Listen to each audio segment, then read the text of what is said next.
होलिका दहन का दिन था। गट्टू चिंकी काफी टेंशन में किताब खोलकर पढ़ रहे थे।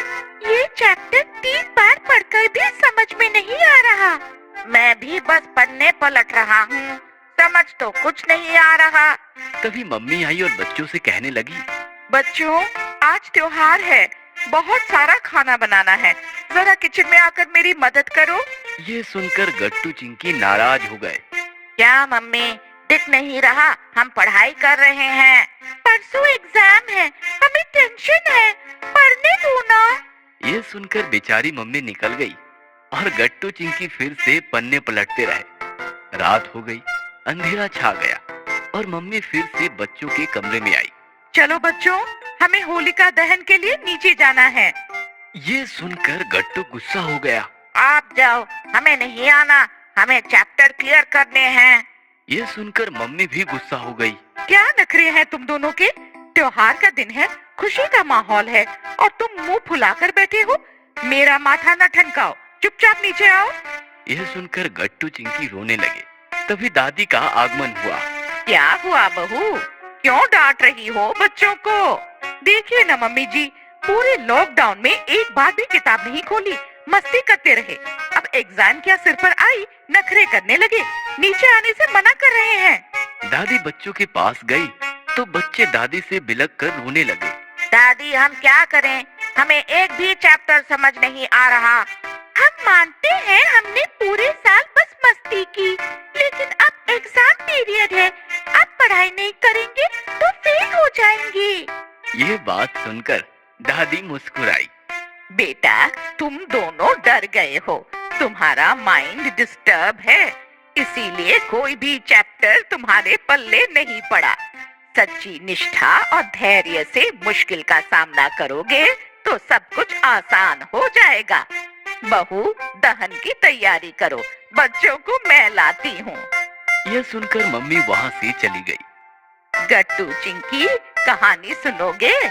भक्त प्रहलाद की कहानी, जिससे तुम्हें काम करने की पॉजिटिविटी मिलेगी। हाँ दादी, हम जरूर सुनेंगे। तो सुनो, बहुत बहुत साल पहले एक राक्षस हुआ करता था। हिरण्यकशिपु नाम था उसका। उसका एक बेटा था, बड़ा तेजस्वी और सुंदर सुशील। राक्षसों के घर जन्मा था, फिर भी राक्षसों जैसा नहीं था। समझ गया, यही है ना भक्त प्रहलाद? हाँ हाँ, यही है हमारा हीरो भक्त प्रहलाद, और कहानी का विलन है प्रहलाद का पिता हिरण्यकशिपु। प्रहलाद ईश्वर की सच्चे मन से भक्ति करता था और सुबह शाम दिन रात बस ईश्वर का ही नाम लेता था। यह देखकर राक्षस राज हिरण्यकशिपु गुस्सा हो गया, क्योंकि राक्षसों को ईश्वर नाम की एलर्जी थी। उसने प्रहलाद को काफी समझाया, मारा पीटा, फिर भी प्रहलाद नहीं डरा, ईश्वर का नाम लेता रहा। फिर क्या, हिरण्यकशिपु को और गुस्सा आ गया। उसने अपनी राक्षसी बहन होलिका को बुलाया। होलिका को वरदान प्राप्त था, उसे आग भी नहीं जला सकती थी।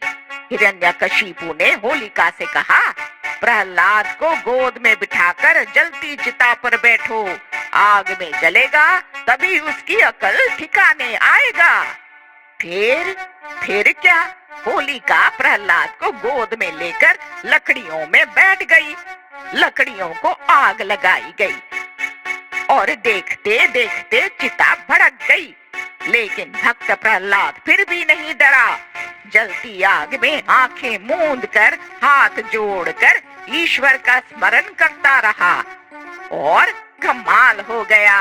उसकी भक्ति से ईश्वर प्रसन्न हुए और आग का उस पर कोई असर नहीं हुआ।